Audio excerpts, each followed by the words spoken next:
रसखान जी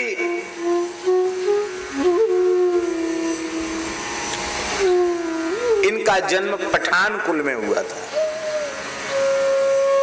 मुसलमानों में पठान होते हैं।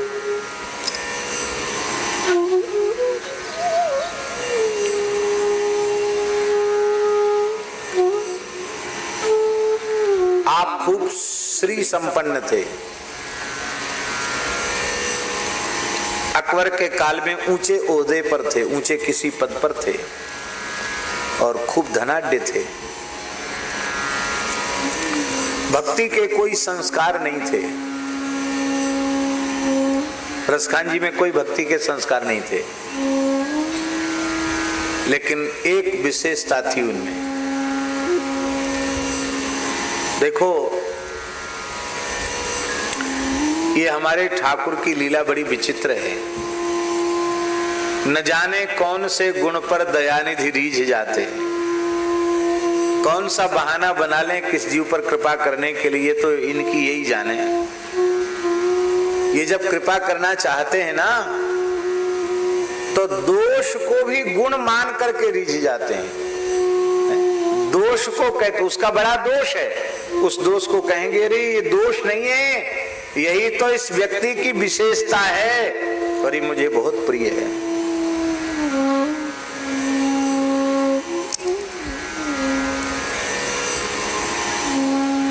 दोष क्या था? आसक्ति एक बहुत भारी दोष है। सबसे भारी दोष क्या है? आसक्ति। शरीर संसार के प्रति आसक्ति ही जीवात्मा का ऐसा बंधन है जो कभी जीर्ण नहीं होता। और भगवान ने उस आसक्ति जो सबसे बड़ा दोष है, उसको भगवान ने गुण मान लिया। रसखान जी में रूपासक्ति थी। कोई सुंदर रूप देखते बस लट्टू हो जाते। एक गोसाई श्री विठलनाथ जी का एक शिष्य था, वैश्य था, दिल्ली का ही निवासी था और घर में श्रीनाथ जी की अष्टयाम सेवा विराजमान थी। लाला को खूब लाड़ लड़ाया जाता था। परम वैष्णवता थी, बहुत भक्ति के संस्कार घर में थे। और ऐसे पवित्र परिवारों में जो बालक बालिकाएं जन्म लेते हैं वो भी सामान्य जीव नहीं होते हैं, वो भी शुचीनाम श्रीमताम गेहे योग भ्रष्टो भी जाए थे। तो उस वैश्य परिवार में, वैष्णव परिवार में उस भगत जी का एक लाला था, पुत्र था। वो बहुत सुंदर था, इतना सुंदर क्या कहना, घुंघराले के सुंदर, एकदम सुंदर गौरवर्ण, बड़े बड़े नेत्र, ऐसे लगता था मानो ठाकुर जी ने रचपच के उसको बनाया हो। एक दिन रसखान जी घोड़े पर बैठकर जा रहे थे, उन्होंने उस बच्चे को देखा, छोटा बालक था, बस देखते ही लट्टू हो गए, इतने लट्टू हो गए, उस बच्चे को गोद में ले लिया। बार बार जब देखो तब बिना देखे कल ना पड़े चैन ना पड़े। अब बालक भी प्रेम करने लग गया, वो भी प्रेम करने लग गए। प्रेम बहुत विशुद्ध प्रेम था। कोई मीठी चीज, बढ़िया चीज मिले तो रसखान जी को तो उस बच्चे को देंगे, और वो भी बालक भी जब देखो तब वो प्रतीक्षा करता कि वो कब आते होंगे, वो हमारे प्रेमी कब आते होंगे। अब बालक भी कुछ सयाना हो गया, 12-13 वर्ष का हो गया, और अब वो जो प्रेम था ना, अब परिवार को खलने लग गया। मुगलों का शासन है, अकबर का राज्य है और ये बड़े ओहदे पर है, हम लोग कुछ बोल भी नहीं सकते कहीं, और यहाँ से अपना धंधा पानी छोड़ के जाएं तो जाएं कहाँ। बड़े दुखी महाराज, ऐसा पीछे पड़ गया हमारे लड़के के, जब देखो तब घोड़े पर बिठा के ले जाता, डर के मारे हम लोग कुछ बोल नहीं सकते। बहुत दुखी। पुत्र को समझाया, वो भी नहीं मानता।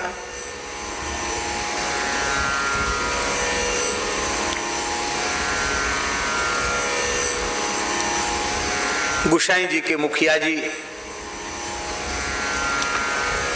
वार्षिक श्रीनाथ जी की सेवा लेने के लिए पधारे।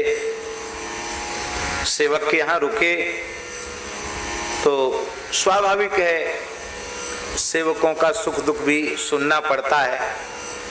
मुखिया जी ने कहा, भाई इस बार आए हैं तो घर में बहुत उदासीनता दिखाई पड़ रही। घर में लालन विराजमान है, उत्सव महोत्सव भी होते हैं, पर सब दुखी क्यों, उदास क्यों, क्या कारण है? अरे बोले महाराज क्या बता, मैं बड़े संकट में है।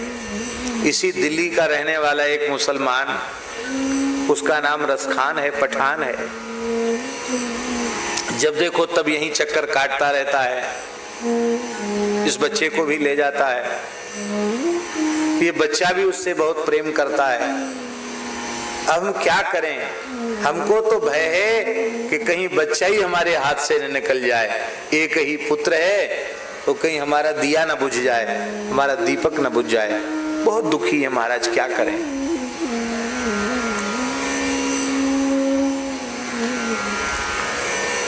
वो तो ब्रजवासी थे, ब्राह्मण थे, मुखिया जी श्री गोसाई जी के कृपा पात्र थे। समझ गए कि वो रूप रसिक है। उन्होंने कहा ठीक है, कोई बात नहीं, आप चिंता मत करो, हम समझाने का प्रयास करेंगे। अरे महाराज वो किसी की नहीं समझता, किसी की सुनेगा नहीं, किसी की समझेगा नहीं। वो तो हमारे बालक के ऊपर एकदम लट्टू है, कुछ नहीं सुनेगा वो। ठीक है, हम प्रयास करते हैं। दूसरे दिन जैसे ही रसखान आए, और बालक तो बिल्कुल तैयार था उनसे मिलने के लिए, तो उन्होंने, उन महानुभाव ने रसखान जी को बड़े आदर पूर्वक निकट बुलाया। आओ। उससे कोई घृणा या भेद का व्यवहार नहीं किया, बड़े स्नेह से उसको बुलाया और एकांत में बिठाकर बड़े प्रेम से पूछा कि आप इस बच्चे से बहुत प्रेम करते हैं और ये बच्चा भी आपसे प्रेम करता है, इसका क्या कारण है? कोई विशेष हेतु इसका? आप झूठ तो बोलेंगे नहीं, आप सही सही बोलेंगे। बहुत ध्यान से सुने। तो रसखान जी ने कहा कि बाबा साहब, इस बच्चे में मुझे खुदा का नूर दिखाई पड़ता है। इस बच्चे में, इसकी खूबसूरती में खुदा का नूर दिखाई पड़ता है। लगता है खुदा ने फुर्सत में इसको गढ़ा है। उन्होंने नब्ज पकड़ में आ गई। उन्होंने कहा जिसने इतना खूबसूरत बालक गढ़ा है, जिसके नूर पर तुम सब कुछ भूल चुके हो, कहीं उस खुदा को देखने का अवसर मिल जाए तो अपने परंपरा के, अपने मान्यताओं के अनुसार उन्होंने कहा कि खुदा का तो कोई नाम रूप होता ही नहीं, उसकी तो कोई आकृति प्रकृति है ही नहीं, वो तो एक अस्तित्व है। क्योंकि उनके यहाँ आकार और मूर्ति पूजा तो स्वीकार ही नहीं है, वो तो भूत है नहीं। प्रेम से उन्होंने समझाया, ऐसा नहीं है। संत ने प्रेम से समझाया। संत ने कहा ऐसा नहीं है, वह परमात्मा। अभी तुमने कहा कि खुदा का नूर, तो नूर भी तो एक स्वरूप हुआ कि नहीं हुआ भाई? उसके संकल्प से ये दुनिया बनी। तो संकल्प विकल्प मन का धर्म है। तो मन है तो देह भी है, देह है तो इंद्रिय भी है, और मन भी तो इंद्रिय ही है, क्योंकि मन अंतरिंद्रिय है। ऐसा समझाया कि रसखान जी के दिमाग में बैठ गया कि हाँ, ईश्वर सगुण साकार भी है और निर्गुण निराकार भी है। कहते वो उसका स्वयं उनका रूप भी है। बोले हाँ, बहुत सुंदर रूप है, तो मुझे दिखा सकते हो? तो वे संत बोले वो रहते तो ब्रज में ही हैं, पर उनका फोटो मेरे पास है, उनकी ही छवि मेरे पास है। तो बड़ी सुंदर श्री कृष्ण की छवि उनके पास थी, उनकी सेवा की छवि थी। बहुत ध्यान से सुने। देखो, चित्र छवि तो चित्र छवि होती है, पर जब भाव से कोई व्यक्ति चित्रपट की भी सेवा करता है तो उस चित्र छवि में भी एक विलक्षणता प्रकट होने लग जाती है। तो उन अनुरागी प्रेमी संत के सेव्य ठाकुर जी थे। उन्होंने ठाकुर जी से मन ही मन प्रार्थना की, प्रभु है तो इसमें बड़ी आसक्ति का दोष, पर इसमें रूपासक्ति है और आपके जैसा रूप तो और कहाँ मिलेगा। इसलिए हे प्रियतम, आप ऐसी कुछ कृपा करो कि बस एक ही मुस्कान में इसको अपना बना लीजिए। उस चित्र छवि को देखते ही ये व्याकुल हो गए, इतना सुंदर, इतना सुंदर, इतना सुंदर। अरे इस बालक के आगे ये बालक तो कुछ भी नहीं है, इतना सुंदर। कहाँ रहते हैं ये, कहाँ रहते हैं? बोले तो वृंदावन में रहते हैं। बस पागल हो गए रूपासक्ति में और पागल होकर के वृंदावन की ओर चल पड़े। और यहां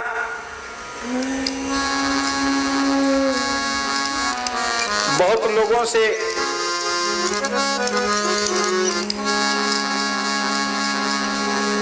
लोगों से उन्होंने पूछा,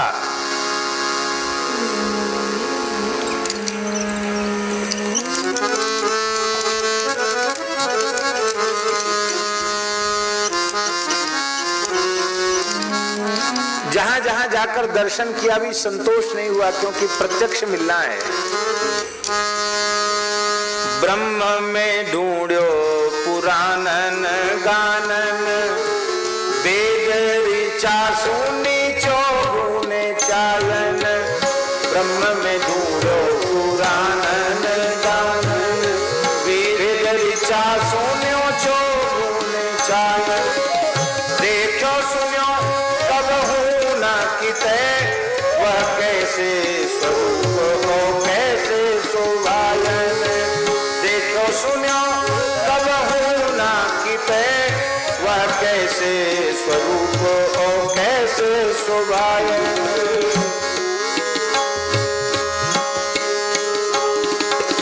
तेरत हेरत हारी परो, रस खान बतायो ना लोग लुगाया। तेरत हेरत हारी परो, रस खान बतायो ना लोग लुगाया। किसी ने नहीं बताया। ब्रह्म में ढूंढा, पुराणों में ढूंढा, सब कुछ सुना, प्रत्यक्ष कोई मिला न सका। पुकारते पुकारते राह देखते देखते हार गया। न किसी स्त्री ने बताया न किसी पुरुष ने बताया।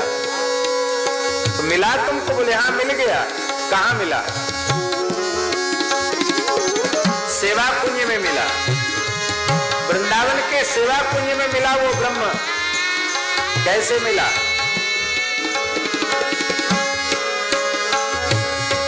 ब्रह्म में ढूंढो पुराणन गायन, वेद ऋचा सुनी चौगुने चालन। ब्रह्म में ढूंढो पुराणन गायन, वेद ऋचा सुनी चौगुने चालन। देखो सुनो कब हूं ना किते, वह कैसे स्वरूप हो कैसे शोभायन। देखो सुनो कब हूं ना किते, वह कैसे स्वरूप हो कैसे शोभायन। हेरत हेरत हारी परो, रस खान बतायो ना लोग लुगायन। हेरत हेरत हारी परो, रस खान बतायो ना लोग लुगायन। कहाँ मिला? देखो दुर्योवा कुंज कुटीर में, देखो दुर्योवा कुंज कुटीर में, देखो दुर्योवा कुंज कुटीर में, देखो दुर्योवा कुंज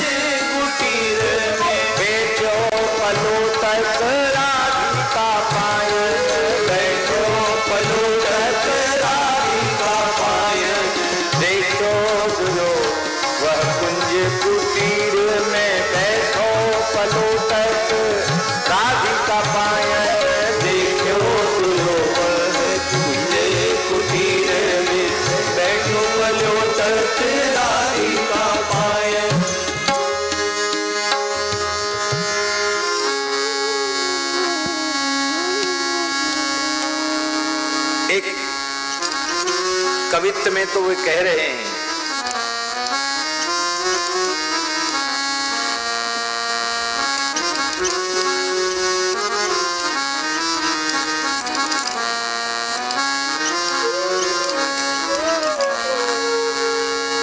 कहते देखो अब तक जिन जिन की विपत्ति श्री कृष्ण ने दूर की है, जिन जिन का उद्धार किया है, हम उस पंक्ति में है ही नहीं,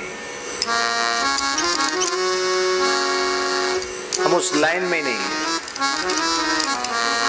क्योंकि ये सब जिनको आपने उतारा है ना, वो सब हमसे करोड़ों गुने अच्छे हैं।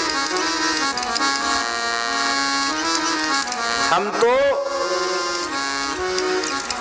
अधमाधम पतिताधम है, हमसे नीच और कोई हो ही नहीं सकता।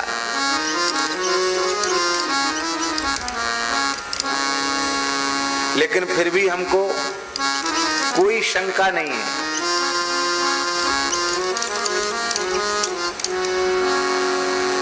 क्यों? बोले इसलिए मुझे शंका नहीं है कि माखन चोर श्याम के स्वभाव का मुझे अनुभव हो गया है। मैं चाहे जितना नीच से नीच, पतित से पतित, अधम से अधम ही क्यों न हो, पर हूं श्री कृष्ण का और श्री कृष्ण मेरे हैं। बस मैं केवल इतना जानता हूं। रसखान जी की समाधि रमण रेती के निकट है। दर्शन किया ना रसखान जी की समाधि का। हमारे पूज्य गुरुदेव भक्तमाली जी सुनाते थे कि रसखान जी का तुलसी से बहुत प्रेम था। इतनी तुलसी पहनते थे कि एक बोझा, हजारों सैकड़ों मालाएं, वो बहुत लादते थे तुलसी अपने देह पर।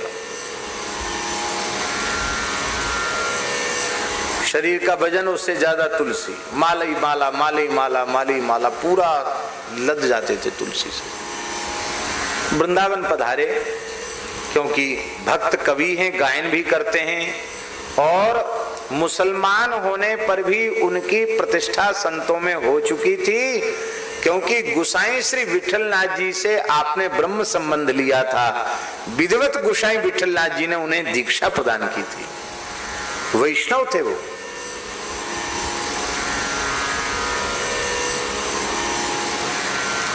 बहुत तुलसी धारण करते थे। तो पूज्य महाराज जी सुनाते थे कि रसखान जी किसी उत्सव में वृंदावन पधारे, तो वृंदावन के रसिकों ने रसखान जी से प्रश्न किया। उसे प्रश्न किया कि हम लोग तो कोई एक तुलसी का दाना पहनते हैं, कोई जुगल कंठी पहनते हैं, कोई 3 लड़ की तुलसी, कोई 5 लड़ की तुलसी पहनते हैं, कोई पंचमाला पहनते हैं, और आप इतना ज्यादा तुलसी क्यों पहनते हो? तो रसखान जी ने कहा कि काष्ठ का स्वाभाविक गुण है कि वह पानी में डूबता नहीं है, पानी में तैरता है काष्ठ। और तुलसी काष्ठ जो है वो लौकिक काष्ठ नहीं है, अलौकिक काष्ठ है। इसलिए तुलसी जीव को भवसागर में डूबने नहीं देती। तुलसी जिसके कंठ में है वो जीव भवसागर में डूबता ही नहीं है, तुलसी उसको पार उतार देती है। तो महाराज आप लोग तो हिंदू हो, आपके माता पिता पवित्र, आपके पूर्वज पवित्र, आपके सारे संस्कार समय से हुए, और हम तो न जाने कितने पीढ़ी के मुसलमान, कितना अखाद्य खाया, अपेय पिया, जाने कौन कौन से उटपटांग कर्म किए हैं? हमारा तो कोई संस्कार है ही नहीं, न कोई सदाचार न कोई संस्कार। तो हमारे मन में आता है कि तुलसी इस अलौकिक काष्ठ से आप तो 1 माला 2 माला से भी तर जाओगे, पर मेरे जैसे भजनदार पापी के उद्धार के लिए तो 1-2 माला से काम चलेगा नहीं, क्योंकि साधन का बल तो है ही नहीं मेरे पास। मैं तो तुलसी के सहारे ही भवसागर से पार उतर जाऊं। पुराणों को उठा करके देखो तो अधिक से अधिक तुलसी मालाओं के धारण की भी महिमा है। तो हमारे महाराज जी कहते थे कि यह उनका दैन्य था, जिनके सामने प्रत्यक्ष ठाकुर जी प्रकट होकर लीला करते हैं, उनके मन में दीनता कैसी थी। आज भी रसखान जी की समाधि पर लोगों को दिव्यानुभूतियां होती हैं।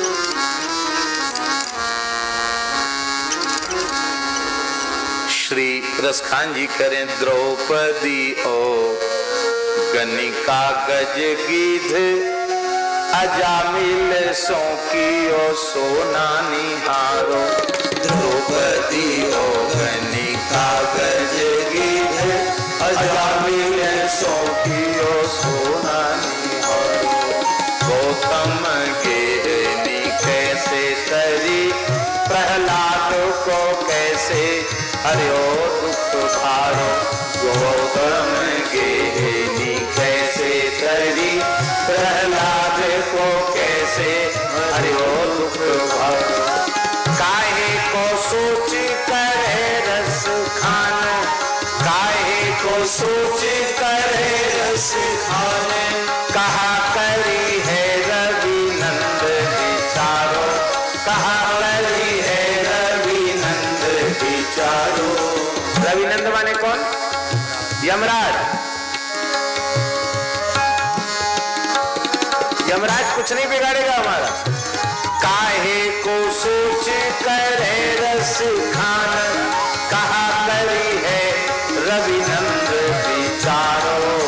काहे को सोच करे रस खान, कहा करी है रवि नंद विचारो।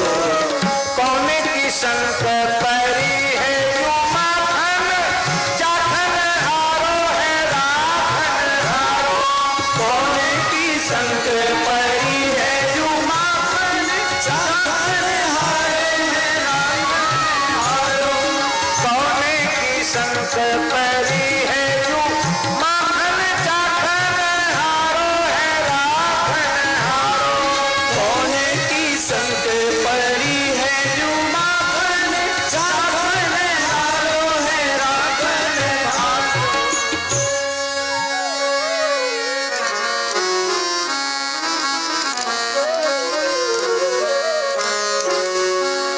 कहां तक कहें?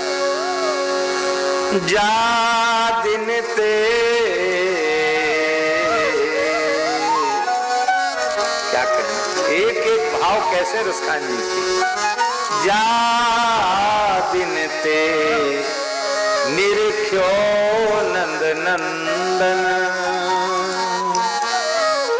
कानी तजी घर बंधन छूट्यो।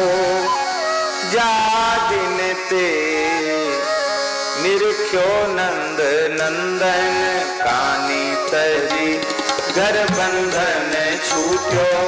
जा दिन ते निरख्यो नंद नंदन, कानी तजी घर बंधन छूट्यो। चारु विलोकन की निसी मार, संभार गई मन मार ने लूटो। चारु विलोकन की निसी मार, संभार गई मन मार ने लूटो।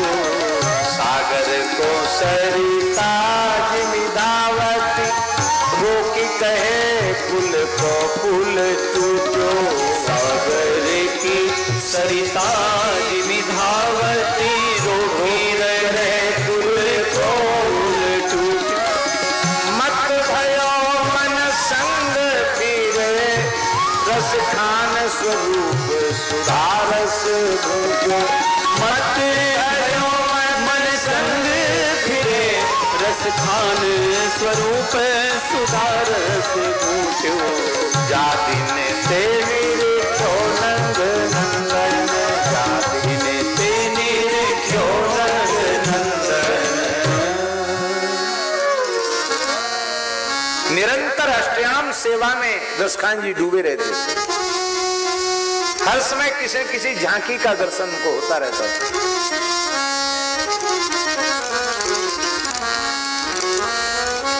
रसखान जी कह रहे हैं, बेनू बजावत गोधन गावत, वेणु बजावत गोधन गावत, ग्वारन के संग गोमती आयो, ग्वारन के संग गोमती आयो, बांसुरी में ऊन मेरो नाम ले, बांसुरी में ऊन मेरो नाम ले, साथिन के मिसते सुनायो, साथिन के मिसते सुनायो, ए सजनी सुनि सास के त्रासनी, ए सजनी सुनि सास की त्रासनी, नंद के पास उसासनी आयो, नंद के पास उसासनी आयो, कैसी करो रस खान कहीं चित, चैन नहीं चित चोर चुरायो, कैसी करो रस खान कहीं चित, चैन नहीं चित चोर चुरायो, चैन नहीं चित चोर चुरायो, चैन नहीं चित चोर चुरायो। एक एक झांकी महाराज जी क्या कहें, जो झांकी रसखान जी बोलते हैं वो लगता कविता नहीं, लगता ठाकुर जी सामने आ गए।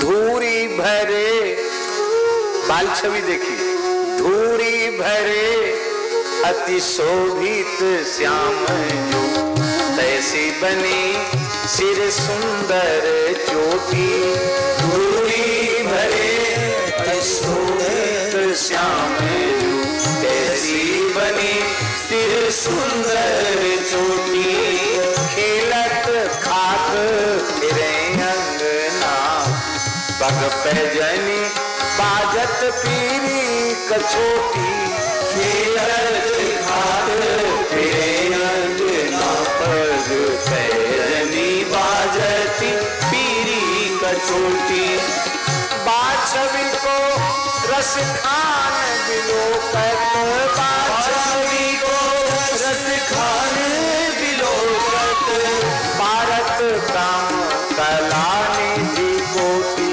भारत काम कला निधि कोटि, भाग के भाग कहा कहिए, हरि हाथ सो ले गयो माखन रोटी, कागे के भाग कहा कहिए, हरि हाथ सो ले गयो माखन रोटी। इधर रसखान जी विराजमान है और उनके दोनों और उनकी रचनाओं के कुछ अंश भी लिखे हुए हैं। उधर लिखा है, मानुष हो तो वही रस खान, यदि मुझे मनुष्य बनाना हो तो बसों ब्रज गोकुल गांव के ग्वारन, जो पशु हो तो कहा बस मेरो, चरो नित नंद की धेनु मझारन, और पाहन हो तो वही गिरि को, जो धर्यो कर छत्र पुरंदर कारण धारण, जो खग हो तो बसेरो करो, मिली कालिंदी कूल कदम्ब की दारन।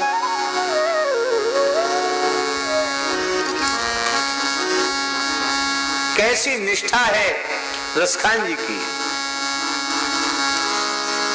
या लकुटी अरु कामरिया पर, या लकुटी अरु कामरिया पर, राजती हूँ पूर कौत जीदारों, या लकुटी अरु कामरिया पर, राजती हूँ पूर कौत जीदारों, आचहु सिद्धि नवो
करीली की कुंजन ऊपर बारों कोटि के हो कल धोते के नाम करीले की कुंजन ऊपर बारों या लकुटी या लकुटी।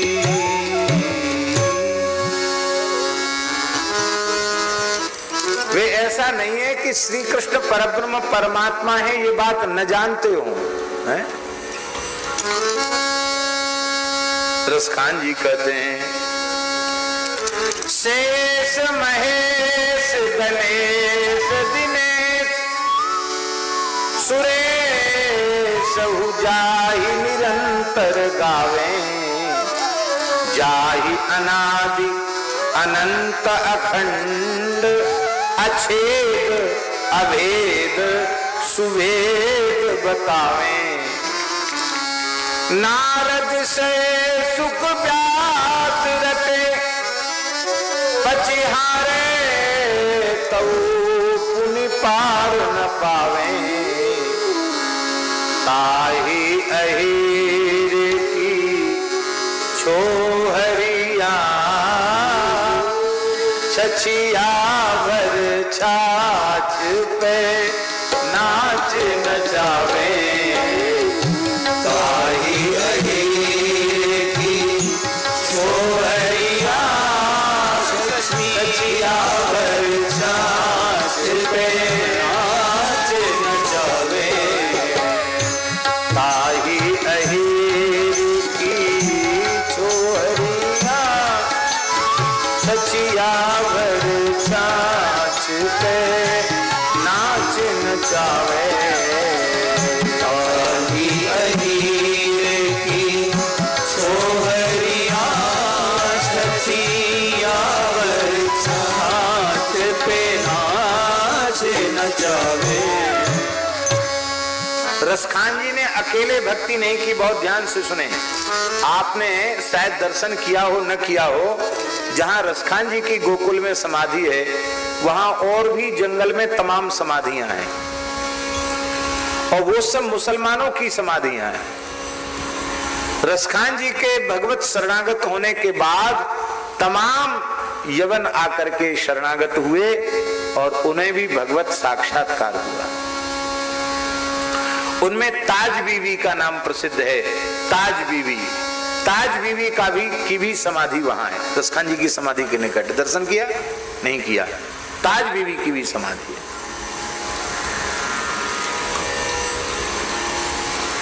उनके भी इतने सुंदर सुंदर भाव हैं, क्या कहना। ताज बीवी कह रही है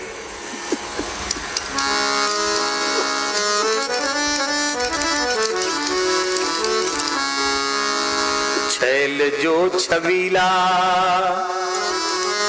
एक शब्द सुनिए, छैल जो छबीला सब रंग में रंगीला बड़ा, छैल जो छबीला सब रंग में रंगीला बड़ा, चित्त का अड़ीला, ठाकुर जी के विशेषण, चित्त का अड़ीला कहूं देवतों से न्यारा है, माल गले सोहे नाक मोती सेत जो है कान, कुंडल मन मोहे लाल मुकुट सिर धारा है, दुष्ट जन मारे सब संत जो वारे ताज, चित्त में निहारे प्रणत प्रीति करन वारा है, नंद जू का प्यारा जिन कंस को पछारा वह वृंदावन वारा कृष्ण साहिब हमारा है, नंद जू का प्यारा जिन कंस को पछारा वह वृंदावन वारा कृष्ण साहिब हमारा है, नंद जू का प्यारा प्यारा प्यारा जिन कंस को पछाड़ा, वह वृंदावन वारा कृष्ण साहब हमारा है। नंद जू का प्यारा जिन कलश को पछाड़ा, वृंदावन वारा कृष्ण साहिब हमारा है। और एक जगह तो उन्होंने कहा, सुनो दिल जानी, बहुत प्रसिद्ध है ताज बीवी का ये वचन, सुनो दिल जानी। ये दिल जानी किसके लिए कह रहे हैं? श्याम सुंदर के लिए। सुनो दिल जानी, मेरे दिल की कहानी तुम, सुनो दिल जानी, मेरे दिल की कहानी तुम, दस्त ही बिकानी। दस्त माने हाथ, उर्दू में दस्त माने हाथ को कहते हैं। दस्त ही बिकानी, तुम्हारे हाथ बिक गई होंगी। सुनो दिल जानी, मेरे दिल की कहानी तुम, दस्त ही बिकानी, बदनामी भी सहूंगी मैं। मेरी बड़ी बदनामी हो रही, काफिर हो गई है।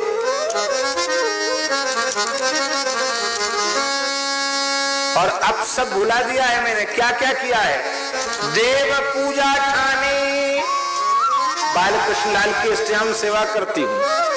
देव पूजा ठानी में निवाज हूँ भुलानी, नमाज भूल गई। तजे कलमा कुरान, सारे गुण निगहूंगी मैं। कलमा कुरान भी सब भूल गई। क्यों? ये तेरी दशा क्यों हुई? ताज बीवी कहती है, सांवला सलोना,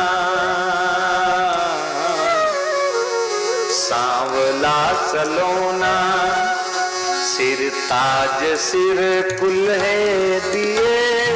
सांवला सलोना, सिर ताज सिर कुल है दिए। तेरे दाग में निदाग हुए कहूंगी मैं, तेरे दाग में निदाग हुए कहूंगी मैं। नंद के कुमार, नंद के कुमार, कुर्बान तेरी सूरत पे। नंद के कुमार, कुर्बान तेरी सूरत पे। नंद के कुमार, कुर्बान तेरी सूरत पे।